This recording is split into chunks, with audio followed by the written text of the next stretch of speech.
So let's harmonize our hearts and our minds together. Let's just begin by taking some deep breaths, placing our hands over our hearts, and repeat together: care, appreciation, gratitude, compassion. Care, appreciation, gratitude, compassion. Really feel these words: care, appreciation, gratitude, compassion. Good morning. Good morning, everyone. So lovely to be with you this morning. And this wonderful topic about light.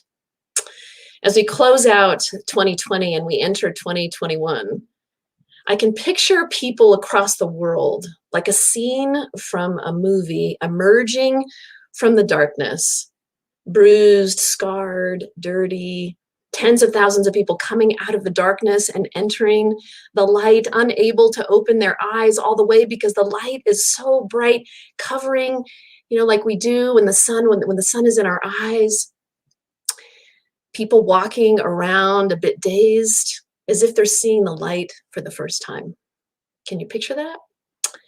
It feels as though we have been down in this deep, dark cave, away from the light for so long now. But the light is coming. Can you feel it?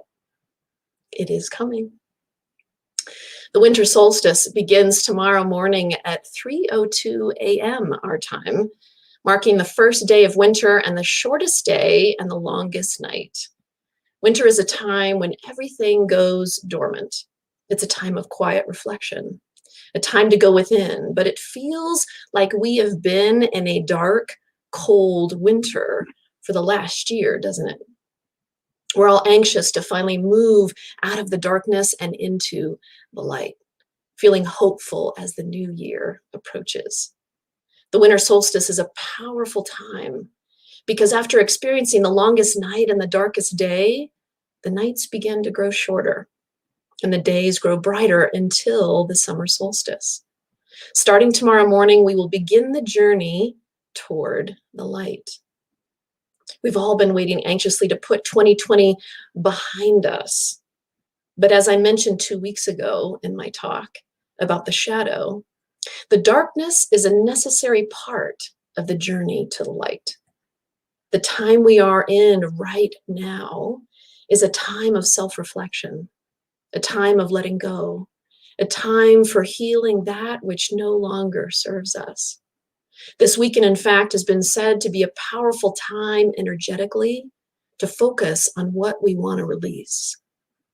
When we feel the darkness envelop us, it's important to feel it, not run away from it.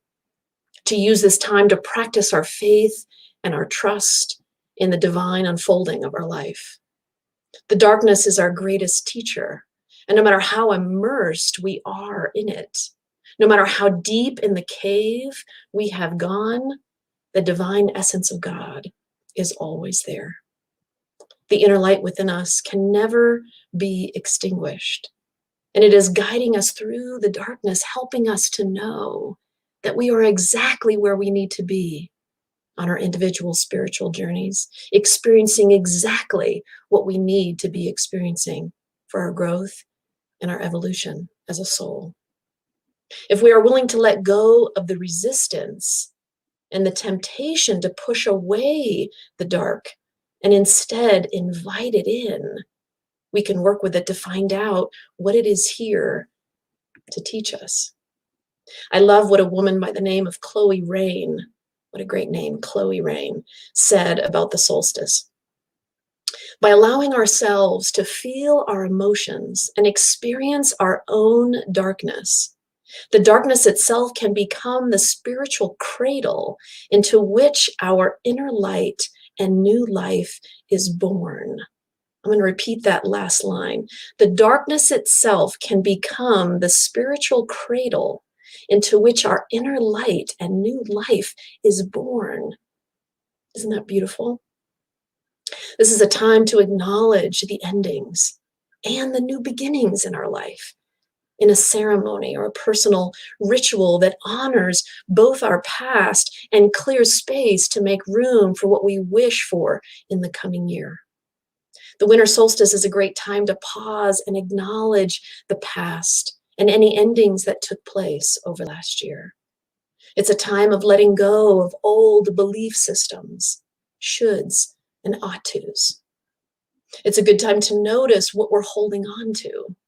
Past wounds, people from our past who have caused us pain, fears about the future, emotions that we've buried in our bodies.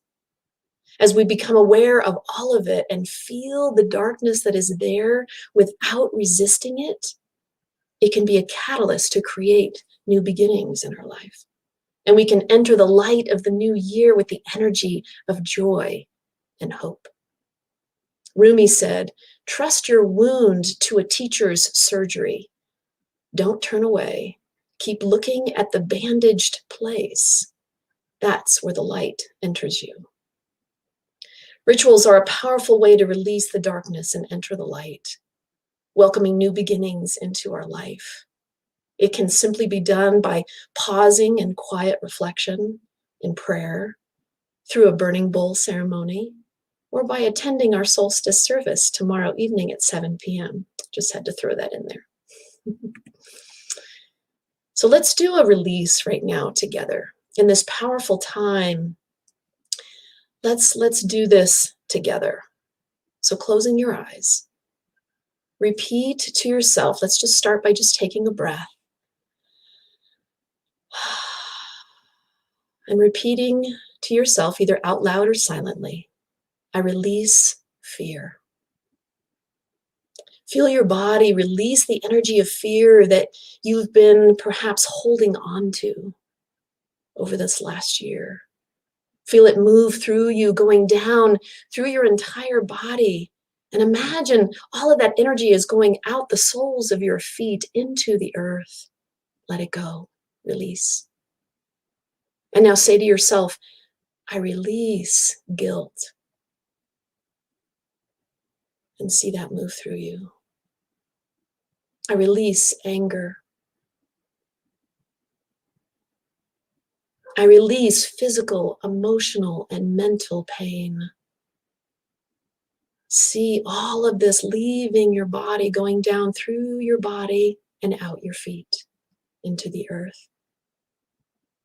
I release that which no longer serves me. Whatever that is, know that it is being released right now in this moment. I release all of it, and as I do, I move into the gentle and loving arms of Spirit. Feel that. Feel the light of that. Taking another breath, slowly opening your eyes. Notice how your body feels. This is a simple exercise that you can do to support your healing right now.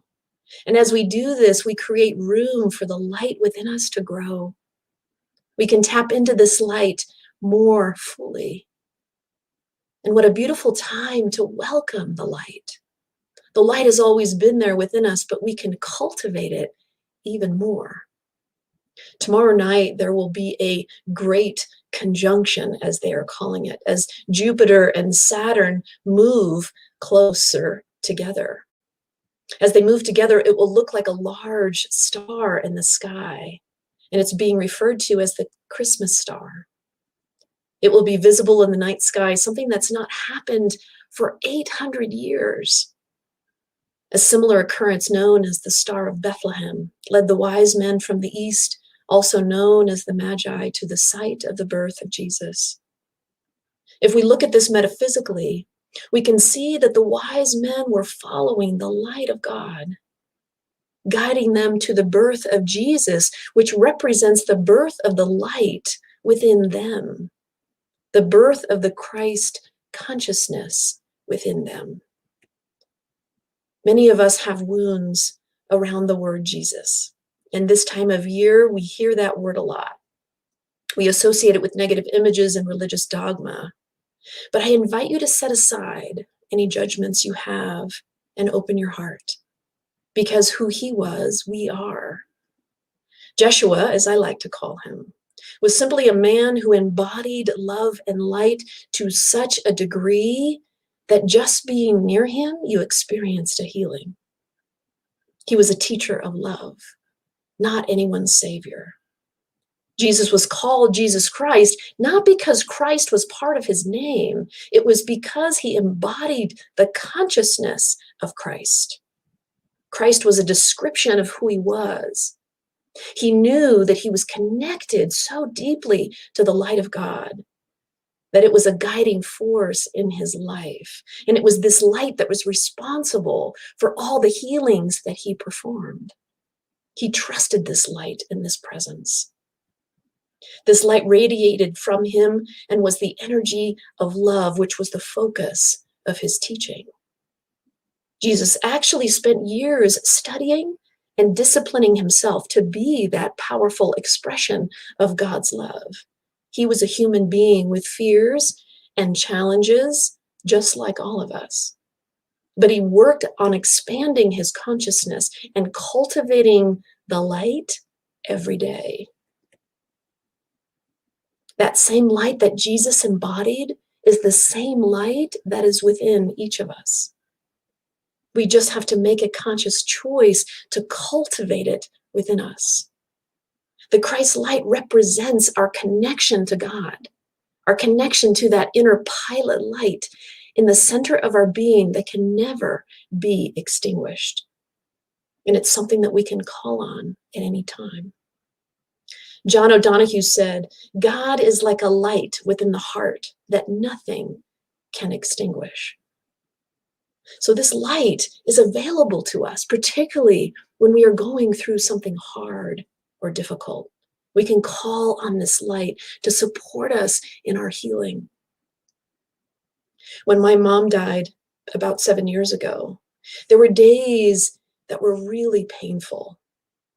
But I still had to work. I still had to do my job and drive and do my daily tasks and just be in the world. I had to do that in spite of the sadness and the pain and the grief that I was feeling.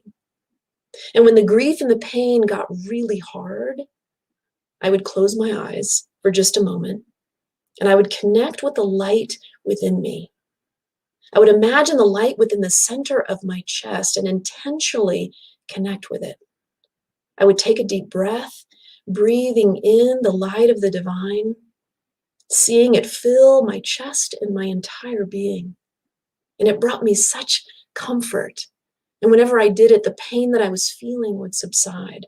And in that moment, I was reminded that I wasn't alone, that God was with me, supporting me through that hard time. So let's just close our eyes for just a brief moment, connecting into that light that is there within the center of your chest. And just take a breath. And as you breathe, feel that light expand in your center. Just feel it. Imagine it. As you breathe, it gets bigger and bigger. And know that that light is here, always to support you. Whenever you're feeling something challenging, you can call on this light and breathe into it and allow it to envelop whatever it is that you're struggling with. It's moments like these that we can cultivate that light within us. To cultivate something is to nurture it and to help it grow. And this is true of the light within us, just as it is with anything else that we are focusing on. Do we want to nurture and grow the light within us? Or do we want to nurture and grow the darkness? Yes, the darkness can be a teacher for us, but we don't have to set up camp and pitch a tent there. Light is cultivated within us by making a conscious choice to change our focus of attention. And we do this by no longer refusing to let go of something that happened in the past. choosing to move into the energy of forgiveness instead of no longer allowing our minds to convince us that we are less than, but instead honoring the divine that we are. We have an opportunity right now to move from ego consciousness to divine consciousness. There is an actual shift that is taking place across our planet right now. As we choose to cultivate our light, we naturally move into divine consciousness, creating more love and more peace and more joy for all. Matt Kahn said, as more light is cultivated, greater possibilities emerge, allowing any argument, imbalance, or injustice to be healed. The holidays are a perfect time to practice cultivating our light, are they not? It can be a challenging time, particularly now when we can't be with our families in the same way that we have in the past. The holidays can be a reminder of what we've lost or what we don't have. But it's also a time to remind ourselves that the light of God is always here, within us, around us, and for us. We are entering a powerful time, a time of new beginnings, the birth of something extraordinary. And it's up to each of us what we want that to be. What do you want to create in your life right now? What areas in your life can you shine a little more light on? Christmas is coming up this week, and it's a holiday that is celebrated around the world, honoring the birth of Jesus. And for Christians, Christmas is a very significant day. But Christmas is so much more than the birth of Jesus. It's about our own birth, the birth of the Christ light within each of us. This time of year is truly about cultivating our light and giving birth to that Christ consciousness within. It is the birth of a deeper awareness, a recognition that we are one with all, an awareness that we are love and that we are made of the same God stuff that Jesus was born with. As we recognize this truth, the doors of our heart open and we begin to see the world through a new lens. In the words of Ernest Holmes, a new light is coming into the world. We are on the borderland of a new experience. The veil between spirit and matter is very thin. The invisible passes into visibility through our faith in it. The light within us is something we may not be able to see. It's not visible to us, but through our faith, we can trust that it's there. The light of the Christmas star is a symbol of this light. The light within us is something we can nurture and we can grow. Our attention and our focus, we can continue to grow it and grow it even more. As you look up into the night sky tomorrow evening and gaze at this beautiful Christmas star, remember that this light symbolizes what is possible for your life, your family's life, and for all of humanity. Feeling the Christ light within you. Let's repeat this together. Erica's going to bring the following words up on the screen and just repeat with me this beautiful affirmation. I breathe in the light of God, knowing it is a healing presence within me.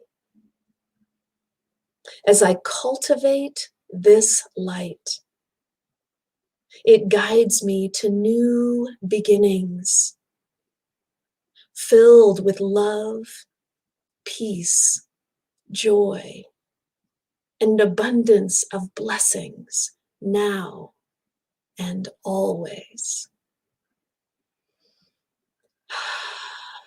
Just breathe that in. And so may this sacred time of year remind us to open our hearts and to cultivate this light within each of us even more. And as we do, it flows from our hearts outward, blessing our families, our spiritual community, and the world. Happy holidays. Let's pray.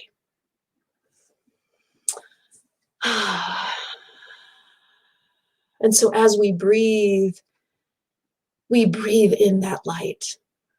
We feel that light in the center of our chest, that pilot light that shines so brightly. And we call on that light in this moment to guide us, to lead us, to support us on this journey called life. To support us as we move through this holiday time and as we move into the magnificent light of the solstice. And as we move into the new year, I am knowing that we are blessed by this light. I am knowing that our spiritual practices continue to support our evolution and our growth, helping us to cultivate even more light within our being, within our families' lives, within our communities. That light goes out and extends from us, going out and touching all beings across this planet. All those who could use a little more light in their life right now. We know that we are a blessing. As we cultivate this light, we bless all. That light surrounds and heals and supports and guides all. And so how wonderful it is to feel that, to know that, and to speak that truth right here and right now. We feel gratitude in our heart for this time, for this light that is unfolding so beautifully and profoundly within each one of us. As our consciousness shifts, it shifts the consciousness of all. And so I let this go, and I trust the divine emanation of spirit to guide, to support, to love so profoundly and so beautifully, reminding us that we are this light. We are more this light than anything else. And so with that, we let it go and we trust and we ground this in together by saying, and so it is.